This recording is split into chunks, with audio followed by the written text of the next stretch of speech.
Hello and welcome to today's pandemic update for Monday, July 25th, 2022. I know we haven't done one of these since last Friday, but there's not as much data over the weekend. Sometimes we will do them over the weekends, but generally we're going to do other stuff on the channel over the weekends. But these will at least continue on Monday through Friday. Anywho, taking a look at today's transmission map, not much has changed since the weekend. At least for transmission-wise, 97% of the country is either high or substantial transmission, and the other 3% are either moderate or low transmission. The variant proportion has not changed since the weekend. That will update tomorrow. BA.5 makes up 77.9% of the cases. BA.4 is 12.8% of the cases. BA.2.12.1 is 8.6% of the cases. And BA.2 is 0.6% of the cases. Taking a look at today's numbers, 109,000 new cases were reported today. Some of this is weekend lag included. That is up 1.8% over last week, though. So week over week, we are up.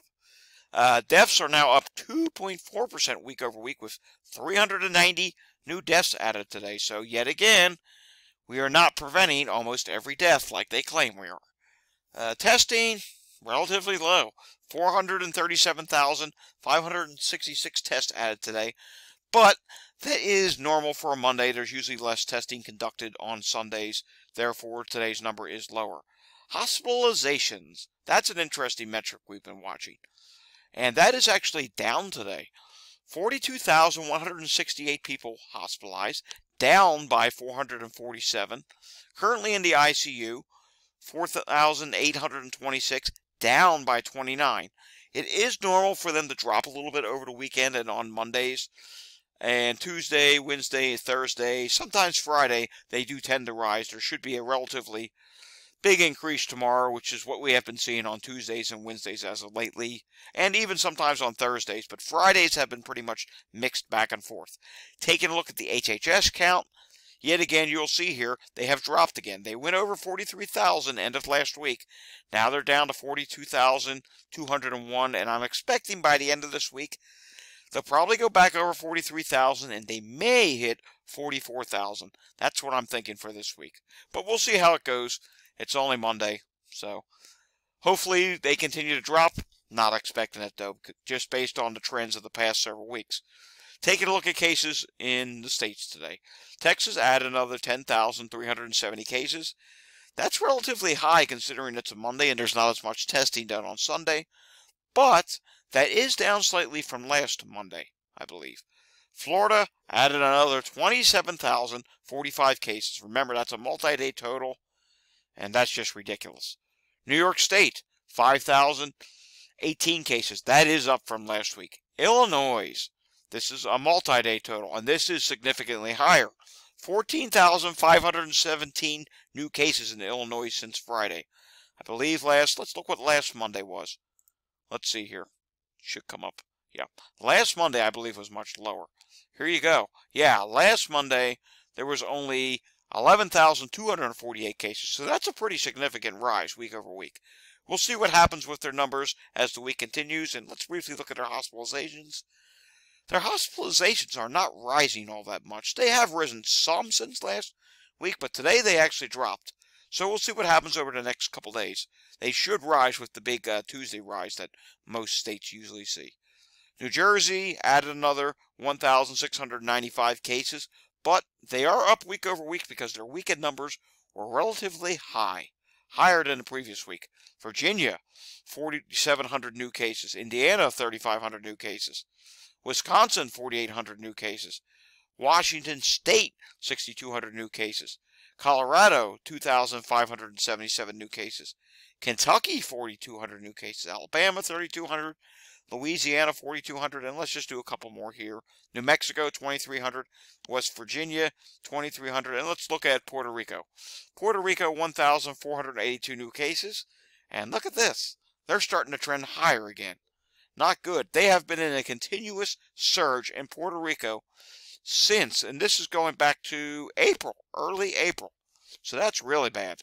Delaware, 993 new cases, but I believe that's a weekly total. Still, week over week, they're up 24%. All right, moving on now. Taking a look at Walgreens. Walgreens has not updated in multiple days. The national positivity still remains 37.1%. Not really sure what's going on there, why they haven't updated.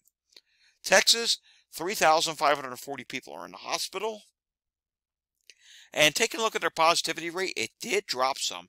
It went back to 31% early in the weekend, but now it's back down to 29.73%. We'll see what happens there. There are some early signs that maybe Texas has peaked on the positivity and cases for the BA.5 wave. But let's give it another week, at least another week to 10 days, to see what happens. New York State has not peaked. New York State is continuing higher. As stated, their cases are going up. They're now at 5,000, over 5,000 new cases today. Their positivity today is at 9.9%. That is generally bouncing around all over the place, but overall it is slowly trending upward.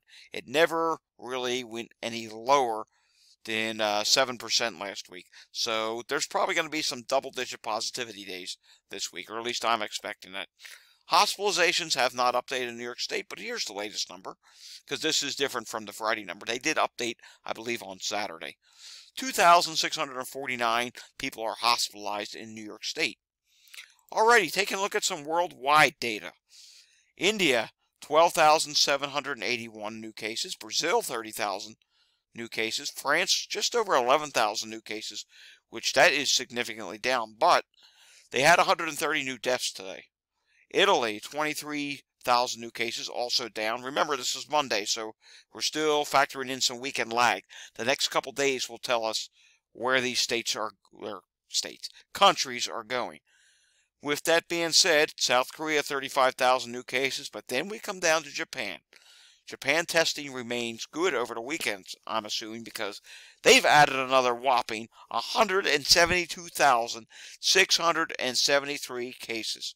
I mean, this is just a worsening situation in Japan, and I have to think their deaths are going to start to rise pretty soon, because we know the hospitalizations are rising there, and I think they're going to have a pretty decent-sized death wave compared to their previous waves, because already this is one of their most prolific case waves that they've seen since the start of the pandemic. They are in a continuous high surge, and given the fact that they've had 172,000 new cases on a Monday coming from weekend testing, which is lower, but apparently that's higher, that's telling me they're going to have 200,000 case days later this week, at least, if not higher. Australia added another 36,000 cases, and factoring in, again, that on Sundays there's less testing, so that's not a good number. And coming down here, Austria, 8,700, and Taiwan, 17,000 new cases. And briefly looking at the weekly trends, you'll see here on weekly trends, it's down 9% worldwide for cases, down 7% for deaths, but remember, it's Monday. That's always a lag number, so we're not even going to bother going through the rest of the numbers. Let's come over to monkeypox. The United States had a significant increase in monkeypox today, which sent the worldwide number to 943 new cases on a Monday, which that is a really high number for Monday, but let's come down to the cases. Spain, 13 cases. Netherlands, another 106 cases. Brazil, another 117 cases. Germany, another 84 cases. But then we come to the United States, which is now number 2 for the number of cases in the world. 596 new cases added today. This is really bad. It is out of control here in the United States, and there's no action being done. We know the White House wants to put a monkeypox coordinator in place. Can't imagine who that's going to be. Let's hope it's not Wen or some of these other minimizers of coronavirus. It'll be very interesting to see who it is. My fear is that it's going to be Dr. Wen. But this is not good. And just in a couple weeks, in a matter of 10 days, some of the southern states will start going back to school. Then at the end of August, the rest of the country goes back to school. And first week in September, you'll have all the northeast states back in school. This is really bad. And at that point, we're going to be well over 1,000 cases a day in the United States, here in the United States. And if we don't do something to stop this soon, the United States will go over 10,000 cases a day in September. And if you keep doing the math, Thanksgiving time, you're looking at 100,000 cases of monkeypox every day. Monkeypox is just not a simple cough or stomach ache or blah, blah, blah. No. Monkeypox, you get rashes and you get in severe pain. And that's what's happening with a lot of these cases. We're reading about them on social media, how bad these cases are. And some people do tend to go blind. There's a certain percentage, small percentage, that will go blind. But when you're dealing with a high number of cases, that's a lot of people. Alrighty. My daily reminders: continue to wear a mask. Continue to practice social distancing. Please, if you work in the food industry, wear gloves to prepare the meals. I see workers, food handlers, not wearing gloves. Monkeypox is out of control. Additionally, wear gloves if you're getting gas, getting groceries. It's time. It's a really bad situation. And remember, we're all in this together until the day all this ends. I don't know when that's going to be. You don't know when that's going to be. Stay safe, everyone. See you tomorrow for another one of these videos.